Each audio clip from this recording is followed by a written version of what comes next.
बादलों के बहुत ऊपर परियों की एक जादुई दुनिया थी। उस किंगडम का नाम पिक्सी होलो था। उस किंगडम की खूबसूरत रानी अपनी आवाम को एक फैशन शो कंपटीशन का पैगाम देती है। दूर दूर से परियां उसमें पार्टिसिपेट करने के लिए आती हैं।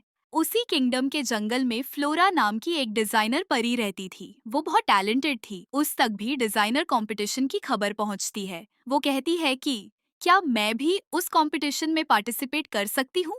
तभी उसकी प्यारी दादी कहती है कि जीत रुतबे से नहीं, टैलेंट से होती है। वो आईने में खुद को देखती है और कहती है कि हाँ, मैं ये कर सकती हूँ।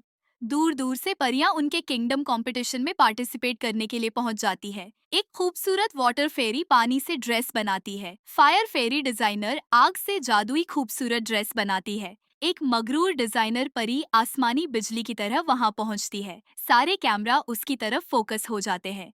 डिजाइनर परियों की चमक देखकर फ्लोरा उदास होकर वापस जंगल में चल पड़ती है।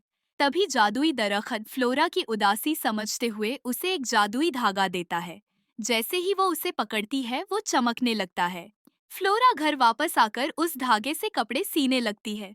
उसके दोस्त उसकी मदद करते हैं ड्रेस बनाने में। फ्लोरा दिन रात ड्रेस बनाने में लगा देती है। वो बहुत मेहनत करती है। ड्रेस बन जाता है। वो पहन के शीशे में देखती है। हवा के छूते ही ड्रेस चमकने लगता है। वो ड्रेस पकड़कर खुद को रनवे में चलते हुए इमेजिन करती है। आखिरकार कंपटीशन का दिन आ जाता है। बड़े बड़े मिरर लगाए जाते हैं ताकि ऑडियंस नजदीक से ड्रेस देख सके।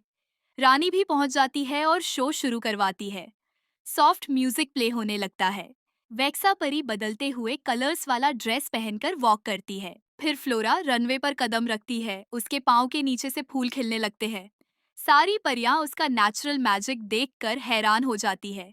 क्वीन सेलेस्टिना उसका ड्रेस देखकर चौंक जाती है। हवा चलती है और फ्लोरा का ड्रेस और भी खिलने लगता है। वेक्सा गुस्से में तेज चलती है और उसका ड्रेस फटने लगता है और सारे रनवे पर उसके ड्रेस के टुकड़े बिखर जाते हैं। फ्लोरा जल्दी से अपना ग्लोविंग धागा और सुई निकालती है और वेक्सा के ड्रेस के टुकड़ों को इकट्ठा करके सीने लगती है।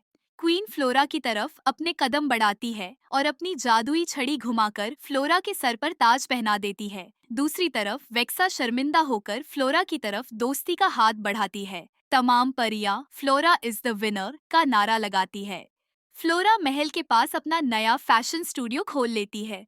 दूर दूर से परियां उससे अपने ड्रेस बनवाने के लिए आती हैं।